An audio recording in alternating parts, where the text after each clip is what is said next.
ডাল তো অনেকভাবেই খাওয়া যায়। তবে আমার কাছে পেঁপের ডাল, লাউ ডাল এই ডালগুলো খেতে কিন্তু ভীষণ ভালো লাগে। ডালের সাথে যখন একটা সবজি থাকে বা কয়েক রকমের সবজি দিয়ে ডাল রান্না করা হয়, সেটা কিন্তু খেতে অসম্ভব মজা লাগে। আর আজকে বানাবো পেঁপের ডাল। ১ম এই নিয়ে নিলাম ডাল, ডালটাকে ভিজিয়ে রাখলাম। আমি এখানে মুগ ডাল দিয়ে পেঁপে রান্না করব। মুগ ডাল দিয়ে পেঁপে বা লাউ রান্না করলে কিন্তু খুবই মজার হয়। আপনারা যারা না খেয়েছেন তারা একবার এভাবে রান্না করে খেয়ে দেখবেন। খুবই ভালো লাগবে। আর পেটের জন্য তো এটা অসম্ভব ভালো। তো ডালটা ধুয়ে ভিজিয়ে রাখলাম। ওদিকে পেঁপেটা কেটে নিচ্ছি। পেঁপেটা কেটে নেওয়া হলে এই যে ডালটা ধুয়ে প্রেশার কুকারে দিলাম। আর এই ডালটা যদি আমি প্রেশার কুকারে রান্না করি সেটা একদম পারফেক্ট হয়। কি বলবো? এটা খুব অল্প সময়ে খুবই মজাদার একটা ডাল তৈরি হয়ে যায়। তো প্রেশার কুকারেই চেষ্টা করবেন। এখন তো সবার ঘরেই প্রেশার কুকার থাকে বা আছে।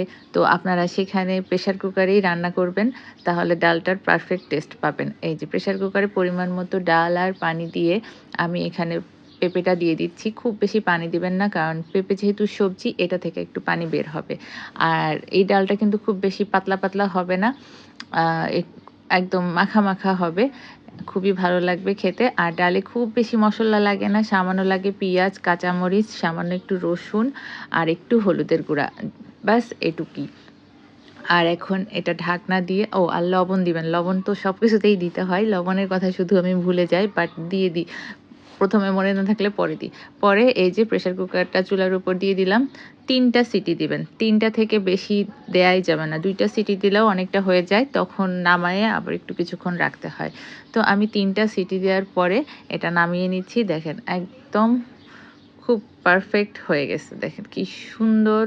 এখন উপরে ভেসে আছে, কিন্তু একটা নাড়া দিলেই এটা সুন্দর মতো ডাল আর পেঁপে এক হয়ে যাবে।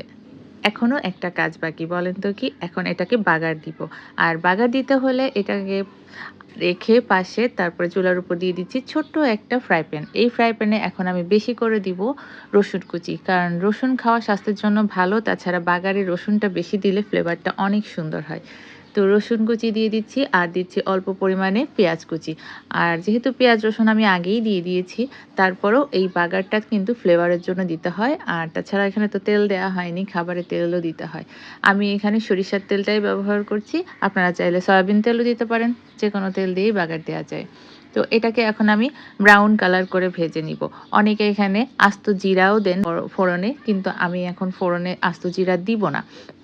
কারণ আমার সবসময় ফোড়নে আস্ত জিরা দিতে ভালো লাগে না।